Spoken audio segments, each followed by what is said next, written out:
les vols débutent et se terminent au sol. C'est l'évidence même. Les conditions météo affectent l'état des pistes d'atterrissage, et cela 12 mois par année. Leur effet sur l'état des pistes doit donc demeurer une préoccupation de premier ordre au décollage et à l'atterrissage. Si vous n'avez pas visité un aéroport récemment, renseignez-vous d'abord par téléphone sur l'état de la piste. Les pistes de gazon ou de gravier, qui sont souvent précaires, sont bien pires au printemps en raison de la pluie et du dégel. Prenez le temps d'inspecter la piste avant le décollage. Il suffit d'une section humide ou plus meuble pour que survienne une perte de vitesse à un moment critique du décollage.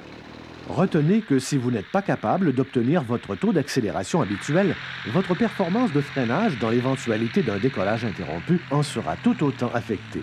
Sur une piste en gazon mouillé, allouez-vous une distance d'arrêt plus longue. En raison de l'augmentation de la friction, les pistes en gazon ou en gravier ralentissent un avion au décollage.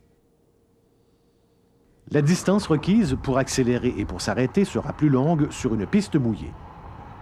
Toutes ces variables devront être comprises dans vos calculs de préparation de vol et vous forceront peut-être à diminuer votre charge utile maximale, à augmenter la distance d'accélération arrêt requise et à augmenter la distance de décollage. Retenez que les données sur les distances d'atterrissage, l'accélération arrêt et l'effet des vents traversiers contenus dans le manuel d'exploitation de l'avion réfèrent aux pistes bétonnées et sèches. Par conséquent, tout changement des conditions météo exigera obligatoirement que l'on refasse ces calculs. Les tableaux de performance ne couvrent pas tous les scénarios. Il importe de bien en connaître les limites et de prendre les mesures correctives requises. Assurez-vous de connaître les conditions de la piste tant au décollage qu'à l'atterrissage.